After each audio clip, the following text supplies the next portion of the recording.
Welcome to Market Moments, the podcast where creativity meets community. I'm Monique. I'm Nikki. Join us each episode as we dive into the inspiring stories, innovative ideas, and heartfelt connections that make our community so special.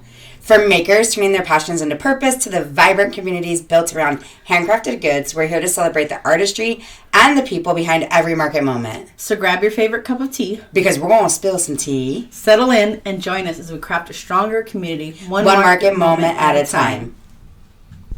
Ready? Welcome to episode 1! Finally! Oh my gosh, we're finally here. Yep, our inaugural episode is finally getting recorded, and we're not just talking about it. We've been talking for a minute, but we're actually doing the work now. I'm so excited. Thank you guys for joining us. Thank you, Monique, for jumping on this journey with me. Anytime. Thanks for inviting me, Nikki. Yeah. It'll be fun. So we're going to have so much fun. We're going to be talking about everything here. So, I don't know. For me, it's more, we're talking about, obviously we're talking about markets and we're talking about, small businesses and all that good stuff. But we're also going to cover, everything that comes along with that. So, whether you started crafting because you got anxiety, whatever it is, we're going to be covering all kinds of stuff. And we're going to have guests along the way. Yep. So it's going to be fun. Yeah. I think that'll be fun. So if you're interested in being a guest, since this is now, we're doing it, send us a message and we would love to have people join us. Yeah. Yeah. Yeah, totally. It'll be fun. Let's talk. Let's dish. Yes. The whole thing with both of us is it's all built around community. That's the whole thing. It's let's bring some awareness to our community. Mm-hmm. Let's talk to the people that are actually making things happen. Of course, we're obviously going to talk about being vendors and, hosting markets. That's obviously going to be a big part of this. But we're just going to cover all kinds of stuff. So it's going to be a lot of fun. So, thank you guys for joining this journey. And yeah. I say let's dive right in. Yep. Let's do it. All right. So, what we're going to talk about today is getting started in all this. How you have a passion, you have a hobby, you have a thing, and you want to go out and you want to start selling it. Where do you begin? I would say the first thing is one, make sure that you don't mind turning your hobby into a job. Yes. Because sometimes it does kind of take a little bit of the fun out of it when you have to make it. Yeah. Especially when you're making the same thing over and over and over and over again. Yeah. So be prepared for that. I'm sure most of us crafters have multiple hobbies. So keep some that you don't monetize. Keep some that are just for you, just for fun, just for de-stressing. Yeah, that's a great idea. That's a great suggestion. Because I know for me, I do certain things that I don't sell just because I need that, for myself. Mm-hmm. So I do a lot of craft days with my grandkids and, we do coloring and painting and all that stuff. I don't sell any of that. That's for me to de-stress. So that's a great idea. Yep. Yeah. Yeah, I crochet and I knit, and that's my fun project and for me, and I will never sell that stuff. I mean, if you're crafting just because you just want to craft and you just want to kind of test out markets, you just want to put your stuff out there and see what will happen. I mean, that's obviously an option as well. Just know though, I mean, I like what you're saying that if you are going to turn this into a job, then it's going to be a job. Yeah. I thought working for myself was going to be somehow I thought it was going to be easier, and I don't think that it is. I think that it's actually a lot more work. So yeah. I mean, the nice thing is you're your own boss. Yes. But I always joke that I left corporate America to be my own toxic boss. So right? Yeah. Oh my gosh, yes. Yes. Yeah, so that is definitely an aspect of it. Another thing I would suggest is, as much as you love your hobby, keep in mind a lot of other people might love your hobby too. Mm-hmm. So I would definitely scope out your local markets because there's trends. Yeah. And you will see tumbler cups are the big one I can think of, where for a while there, everybody was doing tumbler cups. And then the market got so saturated that it was hard. Everybody was competing against each other. So I would, and not to say don't do that, but if you're going to do it, original. Yeah, you got to stand out. You've got to be different. What makes your stuff different than the 50 other people who are selling the same thing?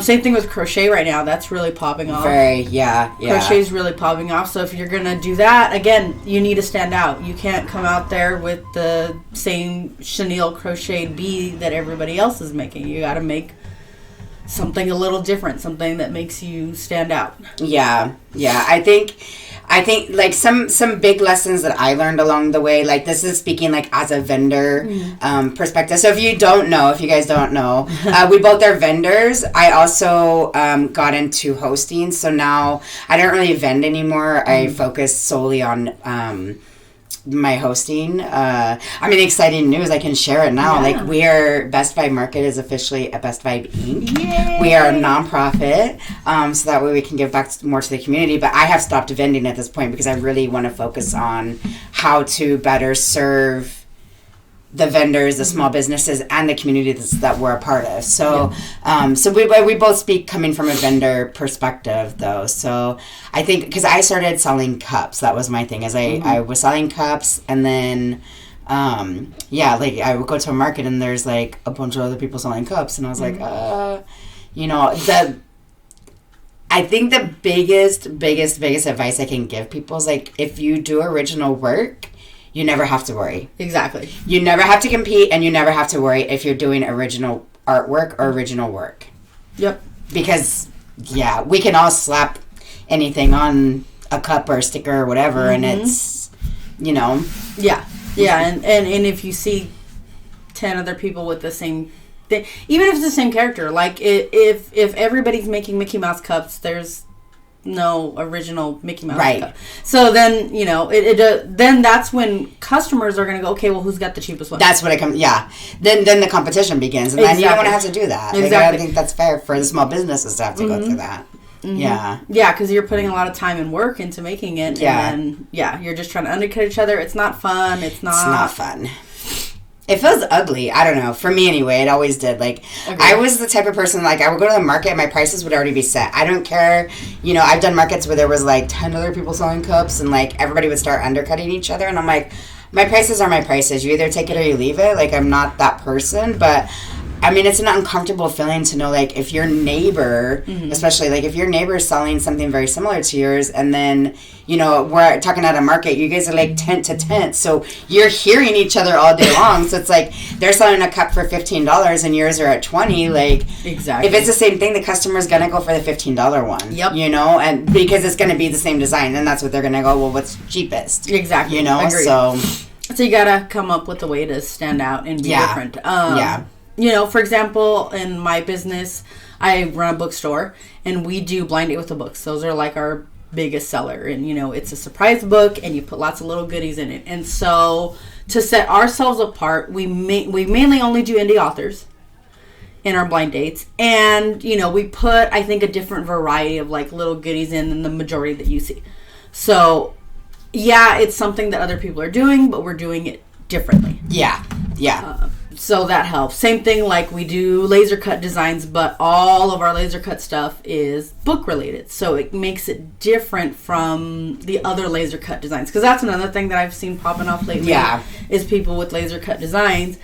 So you got to stand out. If you see a lot of people coming into your market, make sure what you're doing is different enough. Yes. Yeah. And then another thing I'd say is like, don't jump in and commit yourself to like a certain thing, because you're gonna change up my display has changed like so many times over the year that since almost a year I started this business, and we've changed it up so many times, because you gotta as much as you can do all the research you want, until you see how the consumer reacts to like your setup and your display and what works and what doesn't, you really don't know what you're doing. So I would say definitely start off on that small. Start off with a couple of tables. Yeah. Easy tablecloths and a couple of displays, and then see what works best for you, because you're gonna take cues from the consumer. And if you go and you spend all kinds of money on a certain display and then that doesn't work, you've wasted money. Yeah, you've absolutely wasted the money. Yeah, I think that's a very, very good point to make. So don't be like me who showed up to my very first market with a table and a table cover and literally no risers, no nothing, just a table full of cups. It just looked so... I was like, no wonder nobody bought from me. Because I look at the photo and I'm like, oh my God, what was I thinking? Right? Yeah. What was I thinking? And that's why I think the biggest thing is go to markets before you start doing that. Like, go look at what other people are doing, get some ideas, talk to the vendors too. Most vendors are very friendly, and honestly, if they're not, then whatever, just let them move on. Do their thing and move on. But most vendors I've met are very friendly. They're happy to help other vendors out. So if you come and you ask them, they'll tell you. Yeah, I'll tell you.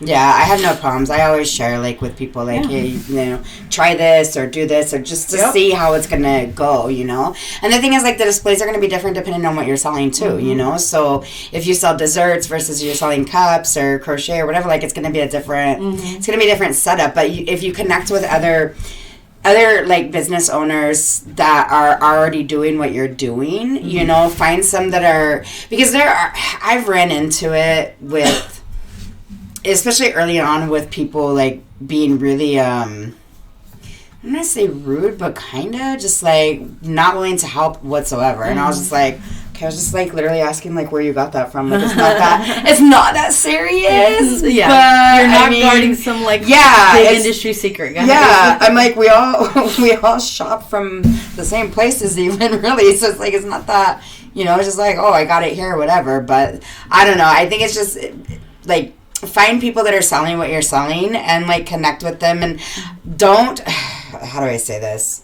Because there's a lot of people that will like ask questions, and then you see like a week later they're making what you just told them. Like, I had that happen. I'm just gonna like, I had that happen to one of my kid vendors, and I felt so bad. So bad. She was a young entrepreneur. I think she was like 12 or 11 at the time, and some grown lady was asking her like all these different things about like her business and where she was getting things and all of this, right? And then literally a week later she's selling the exact same thing that she just shared with her, and I'm like, so, you know, and I had a conversation with her like, look, if people are copying you, that means you're doing something right, you know, so look at it that way. But at the same time, it's like, you know, get a little bit of originality as well. Like, I don't know, I have a really hard time with that, because I'm like, like, you're just copying and pasting, essentially. And it's like, that's not, you're not going to continue to grow that way.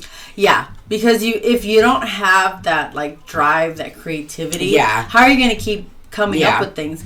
Because there are times where I've come up with designs and I've been like, this is amazing, this is great, I love it, and it bombs. Right. And then there are other things where I'm like, oh, I'm just going to try this and throw it out there, and people wind up loving it. And it winds up being, like, a top seller. Like, you never know what people are going to gravitate towards. So you have to have the ability to try different things, come up with different ideas, be creative, because you don't know what's gonna work. You could do all the market research you want, and you never know where people's tastes are gonna align. Because it also depends on where you're at too. Like, if you're in Orange County versus, you know, Baldwin Park, like, it's gonna be different taste, right? They're gonna be different. Like, that's well, and we're both in SoCal, right? And SoCal markets, the other thing is, it's gonna be different from other states, other cities. You know, if you want to be a festival traveler, trying to find something that's going to sell well across all states is going to be difficult.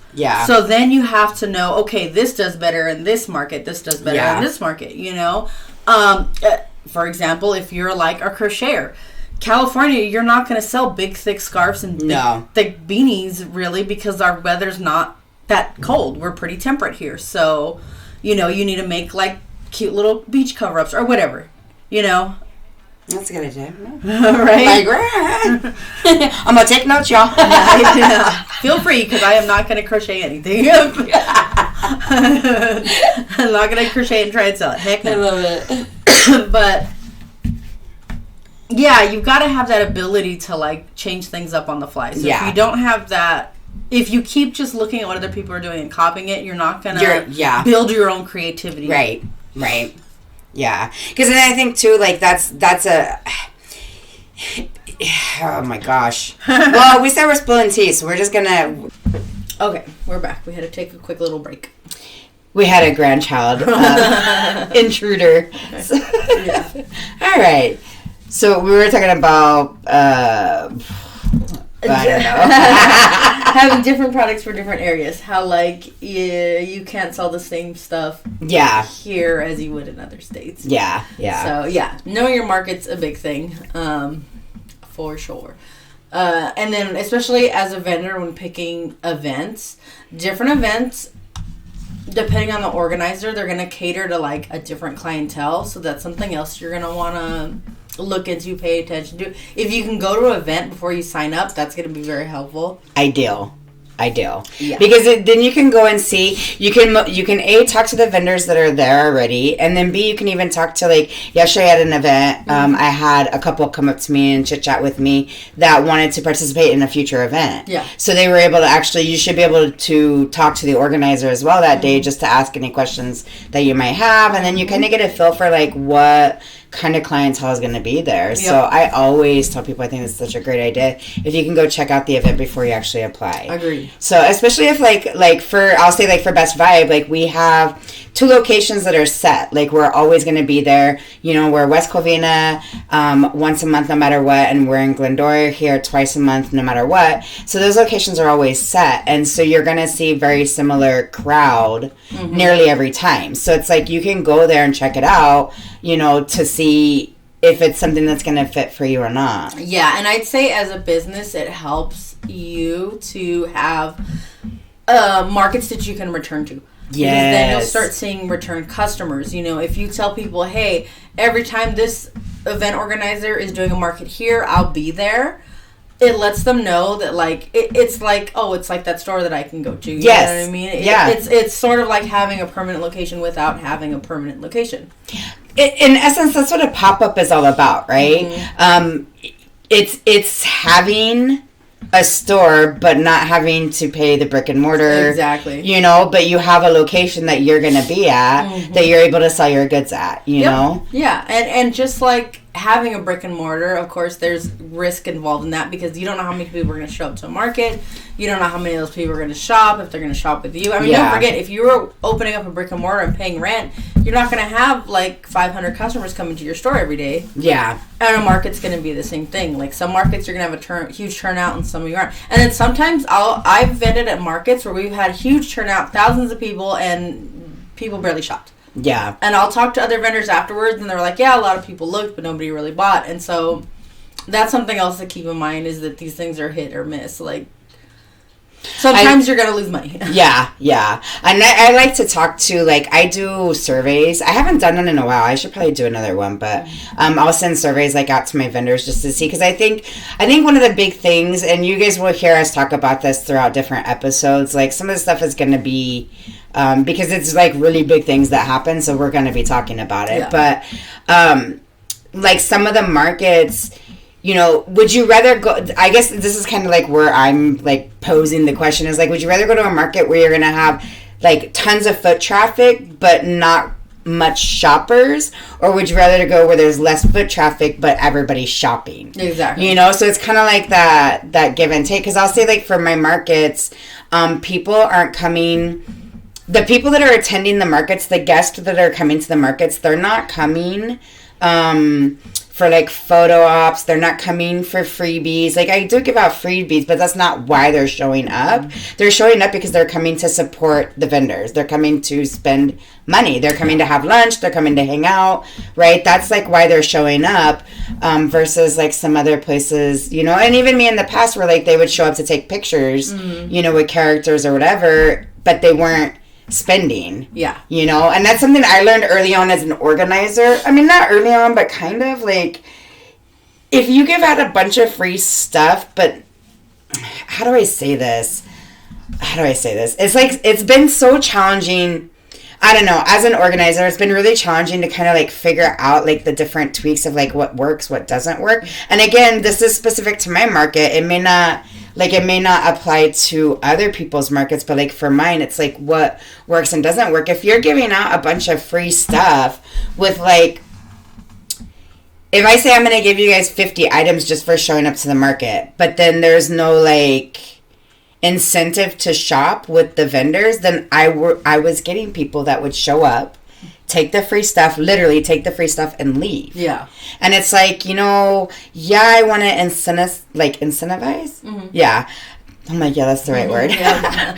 I want to like get people to come to the market, but I want them to come to spend money with you guys. I want them to come shop with the vendors, because what I'm doing is trying to provide a place that's safe for everybody, where everybody feels welcome, but you can set up your goods and promote your business. Yeah. I'll promote on my page, like I do what I can to help there, but when you're at an event, that's another big thing. Like, it's you are selling you. Yep. Yeah. I can't walk around with all the customers and be like, go here. Like, yeah.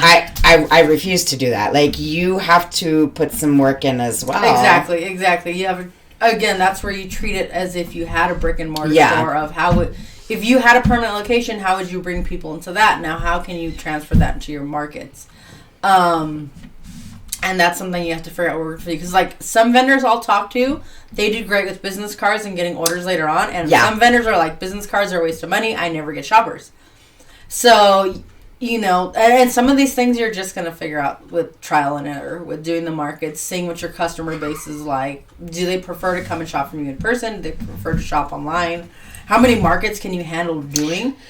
Because some people can do like 3-4 markets a week. But me, all that tear down and set up, that's too much. It's a lot. The most I've done is 3 a week, and that's hard. And I'll only do that sometimes. I used to do 3 a week. I used to do 3 a week, and that was hard. Yeah. It's hard. It became too much, and then I was like, okay, I really need to like tailor to like where do I actually do well at, And when I say do well, again, we're about spilling tea here. So like when I say do well, I'm not necessarily saying like where do I make the most money, where do I get the most clients from, because that's a big thing. Like when I was vending, I wasn't always making money, but the customers that I got afterwards made up for it, if that makes sense. Like, I would go to some markets and, like, literally sell nothing, but I would pass out my business cards to people that came by, and then they would message me for their like, customs, birthdays, holidays, all that stuff. Like, they were messaging me, and that's how I was making my money afterwards. So, like, yeah, maybe I went to the market and I didn't do so hot, but I still got customers. Exactly. So I think that's the thing, is, like, figuring out, like, what actually works for you, because maybe, and I'm really big on, like, knowing who you're servicing, like, in your area. Where we are in Glendora is very different from the people that come to our West Covina market, versus when went to Long Beach, or when we're in Baldwin Park, right? Like, know that area. And if you don't know that area, like, ask people, like, hey, what kind of, what kind of clientele is here? Like, what should I expect? Exactly. That's why also I really suggest going to the markets and paying attention to, like, what are people buying? Yeah. What are the booths that they're going to? Even if you're selling a different product, a lot of times the way people are shopping, you can get ideas for what they're looking for, what type of products they want to buy, So you can figure out which of your products are the best to showcase, If I'm doing a market in Orange County, I know I need to have a ton of blind dates for the book, because it sells the most there. When I'm doing a market in Glendora, it's the bookmarks. The bookmarks go like crazy. So I've got to make sure I have that variety in those 2 different things, because those are the big sellers. So and some of that, again, you're just going to learn through trial and error. It really sucks, because you make sure you have a monetary cushion if you start doing this, because it takes a while to start making actually earning money. Especially because you got to buy tables, you got to buy a pop-up. So if you're some markets, they have you can't set up a 10 by 10 with a canopy. You're only setting up a table and an umbrella. So now you've got to have a patio umbrella, you've got to have a special stand. Do you have to cart your stuff in, because not all markets will let you drive up to your spot, so now you've got to have wagons. And then on top of that, you need your displays and all your products. So it's very costly. It is an investment. It's really expensive. And I'm just gonna again, like, we're really just kind of talking about it all. Like, when I first started vending, I was like, gosh, like, why do I have to pay to go to a market? Like, I never really understood that until I was like, okay, if I had a store, I would be paying way more because you're paying to have a store. Like, and I'm like, and as a host now, I'm like, holy cow, now I know. Like, when I went full time into hosting, I was, I don't know if I was naive or what. Like, I didn't really truly understand how much money goes into putting together a market. Yeah. You know, so even if you have like 30, 40 vendors, like, that's not the money that's just going into my pocket. Like, you're having to pay, well, if you're a good market and trying to really succeed, like, you're paying for advertising on multiple different areas, you know, not just relying on social media. You're out, like, physically doing flyers, like, you are, I mean, the amount of things that you have to buy, investing in, you know, my speaker system, like, all the different things, like, I have thousands of dollars, you know, get spent. So say if I bring in like $500, 300 of that, sometimes more, go straight back into the market. You know, so the reason why we have to charge the fees is, and the reason why, you know, we should be okay with paying that money is, like, you're going to set up a store. You know, I have 4 hours to sell what I can, to promote myself, to do all of that good stuff. Like, you know, it's crazy, because there was some markets are really expensive, and I was like, you know, I think the most I paid like $250 was the most I paid for one market, and I was like, man, which I don't think I made my money back there either. You know, but it was an experience. It was like, okay, I learned, but I'm like, yeah, it's costly to go and vend also, like, I mean, the most we've spent was we paid $850 to do a 3-day market. When you're doing like those things, it's different. And the bigger markets, they can get very costly. You know, if we're talking a multi-day festival, especially the ones that are well attended, you could be spending thousands of dollars just to set up and sell there. Like, that's just their fee to set up and sell, let alone the product you need to bring. I got approved to go to the LA County Fair last year, 2024, and I was like, oh, this is gonna be great. I was really excited, and then I saw the cost, and I was like, never mind. Would I made it back? I don't know, but I don't have $5,000 to spend to, like, you know, to risk is the right. I'm like, I can't, and that, I think that's something to keep in mind too when you're, as a vendor, when you're going to markets, right? If you don't have, because I'm just going to say, like, for the month of January, I did all my markets for $35. I try to keep it as cheap as possible to give everybody a break, because January is not a very busy month for markets. It's really not. People aren't trying to spend money in January. They've already spent all their money in December. So it's not a very busy month as it is. And so I try to give breaks where I can. So, like, I kept the vendor fees at $35. You know, did I make any money in January? No. Did I hurt myself? Yes. But it's okay. I've learned this year, like, I need to now have a cushion from the rest of the year, so then that way when January comes, you know, because for me, I'm very big on, like, trying to make it affordable, but if you can't afford to lose that money, you shouldn't do the market. Exactly. I don't care what market it is. Well, like, whether you're paying $35 or $3,000, if you can't afford to lose that money, then you shouldn't be doing it. Like, be financially not responsible, but I guess so. Like, understand that. Okay, we're back again. We had to take another little break.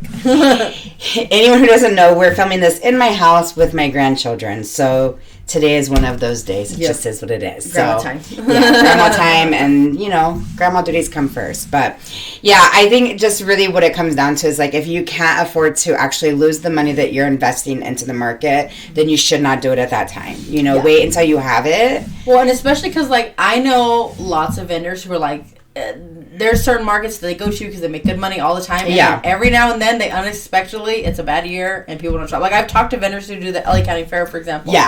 And they normally go because they do good. And then I've had some of them where I talk to them and they're like, oh my God, it's the last weekend and I still haven't made my fee back. So you always have that potential of taking a loss. Because you never know how the market's going to be, no matter how well attended it is. In the past, it could be a bad year. For some reason, people just aren't coming out this year. And and now you lost that money. So. Yeah.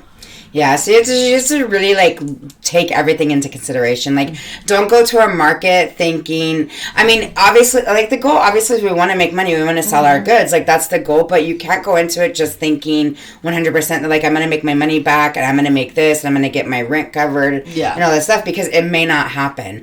Whether you've had a great market before or not, like, at the same location, same place, it may not happen that time. And so you just have to be really... aware, you know, of what you're doing. That every market's a risk. Yeah. Unfortunately. And, like, you know, we'll talk about this more later, but it's, like, just also, like, knowing your markets, too. Like, there's some markets that don't advertise and do what they need to bring in people, right? And, like, once you see that, like, don't go again, because it's not going to change, you know? Exactly. But then there's people, like, you know, unless I, like, filmed myself doing everything, which I just am like, no, I share a lot, but I'm like, I'm going to film everything. But it's like, there's people like me who, like, I go out and physically flyer the area. Like, I'm emailing businesses in the areas for them to email their client. Like, there's a lot of stuff that goes on behind the scenes to, like, try to make sure people attend the market. But you still just never know how it's going to be. Yeah. You know? So, yeah, you just have to be really careful with what you're doing and, like, know that there is potential for loss. And it's not necessarily anyone's fault. It just is how the shopping goes that day. Yep. Exactly. Yeah. I don't know. There's so much to talk about. That's why we're starting this podcast. Right. That's why we're doing this, because we really just want to share, like, our knowledge of being, like, doing it, right? And I'm a newbie, you know. I've been vending for, like 2.5 years, and then hosting for, I've been hosting for like a year and a half. But I will say, I officially became Best Vibe. January 10th is when I changed the name and decided to go solo. And then February is my first market as Best Vibe. So, although I've been hosting longer, like, this is my anniversary, and this is what I'm going to start celebrating. Yeah, I'm really excited. Me too. I'm really excited about the future and what we're doing, and... Yeah, it's been great. Yeah, and if you guys have, like, stuff you want us to talk about, shoot us a message. Let us know. Like, we're open. And if you have questions, if you have suggestions, we'll talk about it. Yep. And again, if you want to come on, hit us up, because we like guests. Yep. Yeah. We'll figure out, you know, this is just the start, so stay tuned and watch the growth of, like, all the changes to come. Yep. But, yeah, for right now, we're very simple people. Exactly. I'm like, you know... Yeah, I'm a simple girl. You do what you can with what you have. And I think that's what it is, you know? Do what you can with what you have, and that's it. Yep. That's it. So, all right. We're going to go for today. Yep. We'll see you guys in the next one. Time. Bye. Bye.